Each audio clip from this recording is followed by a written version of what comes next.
নমস্কাৰ দৰ্শকসকল, মধুস্মিতাছ কিচেনৰ অন্য এটা ভিডিঅ'লৈ আপোনালোক সকলোকে স্বাগতম জনাইছোঁ। আজি মই বনাইছিলোঁ এটা চাটনি ৰেচিপি।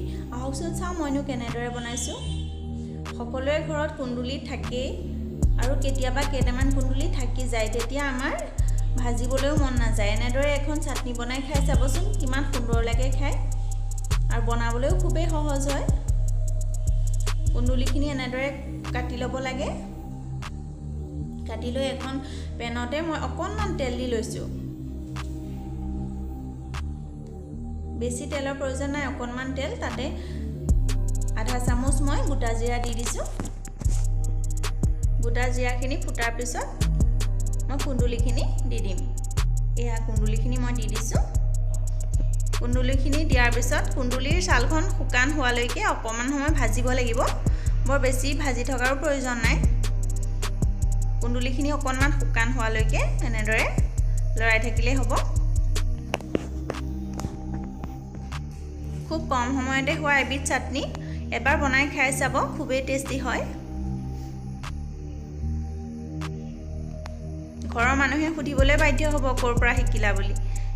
এবাৰ অন্ততঃ বনাই চাবচোন। তাতে মই কেইটামান বাদাম দি দিছোঁ। বাদামকেইটা মন কৰিলে দিব পাৰে, মন নকৰিলে নিদিলেও হয়। খুবেই সহজ, মই প্ৰায় বনাওঁ, আজি আপোনালোকৰ লগতো শ্বেয়াৰ কৰিছোঁ। বাদামকেইটা দিয়াৰ পিছত অলপ সময় ভাজিছোঁ।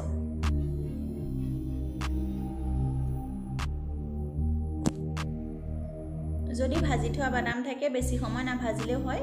আৰু কেইফুটামান নহৰু মই ইয়াতে দি দিছোঁ। আৰু কেইটামান কেঁচা জলকীয়া এনেদৰে কটাৰীখনে ৰকিয়াই দিছোঁ। জ্বলা কিমান খায় আপোনালোকৰ নিজৰ ওপৰত নিৰ্ভৰ কৰিব, জোখমতে দি ল'ব। এতিয়া আটাইখিনি এনেদৰে অকণমান ভাজিব লাগিব। ইয়াতে মই নৰসিংহৰ পাতকেইটাও দি দিছোঁ।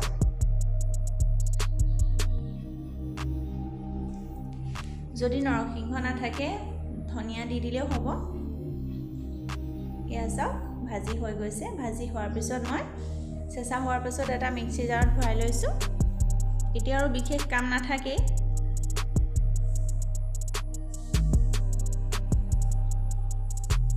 এতিয়া ইয়াত মই জোখমতে নিমখ দিছোঁ। মই অকণমান ক'লা নিমখো দি দিছোঁ, চাটনিত তেতিয়া ভাল লাগে খাই। আৰু সৰু চামুচে আধা চামুচ চেনি দি দিছোঁ। আৰু এতিয়া অলপ নেমু চেপি দিছোঁ। নেমু চেপিলে চাটনিখন আৰু বেছি সুন্দৰ হৈ যায়।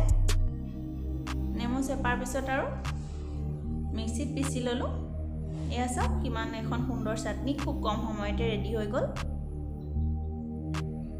এবাৰ বনাই চাব।